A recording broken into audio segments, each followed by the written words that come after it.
இந்த கடிகாரத்த பார்க்கும்போதெல்லாம் ஒவ்வொரு நிமிஷமும் நகர நகர ஆஹா உள்ளுக்குள்ள ஒரு மாதிரி பதற்றமாவே இருக்கும். என்ன சமைக்கிறது? கம்பெனிக்கு போகணுமே, டைம் ஆகுமே. நம்ம இல்லன்னா அவங்களும் கஷ்டப்படுவாங்களே அப்படின்ட்டு.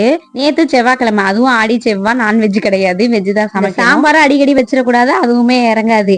வெரைட்டி ரைஸா சாப்பிடுவாங்க. அதுலயும் சரி பன்னீர் ரைஸ் செய்யலாம்னு நினைச்சேன். சரி வேண்டாம் அப்படின்ட்டு தக்காளி சாதம் செஞ்சுருவோம். அதையும் கொஞ்சம் மீல் மேக்கர் அள்ளி போட்டோம்னா சாப்பிட்டுருவாங்கன்ட்டு தக்காளி சாதம் ரெடி பண்ணிட்டு நான் ரொம்ப நாளாவே இந்த கட்டிங் போர்ட்ல இந்த சில்வர் வாங்கணும் அப்படின்னு நினைச்சிட்டே இருந்தேன். அதை வாங்கிட்டேன்.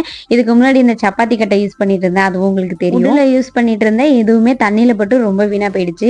சரி சில்வர்லயே வாங்கிடலான்ட்டு வாங்கிட்டேன். ஒரு போர்ட்லயே நான் வெஜிடபிளும் கட் பண்ணிக்கலாம். சப்பாத்திக்கு மாவு இதுலயே தேய்ச்சிக்கலாம்.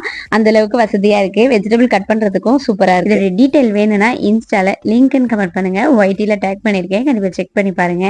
எப்படியோ தக்காளி சாதத்துக்கு மீல் மேக்கர்லாம் போட்டு ரெடி பண்ணிட்டா அதுக்கு தொட்டுக்க எதுவுமே ரெடி பண்ண முடியல. சரி ரைத்தாவோட விட்டுடலான்னு அதோடய நேற்று செஞ்சு முடிச்சுட்டேன். சூப்பரா ஜீரக சம்பா அரிசி போட்டு தக்காளி சாதம் ரெடி பண்ணி சாப்பாடெல்லாம் எடுத்து வச்சுட்டு டீ போடுறதுக்கு நேரம் இல்லை. சரி அடுப்புல வச்சுட்டு போயிட்டு அவங்கள போட்டு எடுத்துட்டு வாங்கன்னு சொல்லி நான் சாப்பாடு எடுத்துட்டு கிளம்பியாச்சு. ஓகே ஃப்ரெண்ட்ஸ், நம்ம பிடிச்சிருந்தா லைக் பண்ணிக்கோங்க, சப்ஸ்கிரைப் பண்ணிக்கோங்க. நெக்ஸ்ட் வீடியோ பார்க்கலாம். பாய்.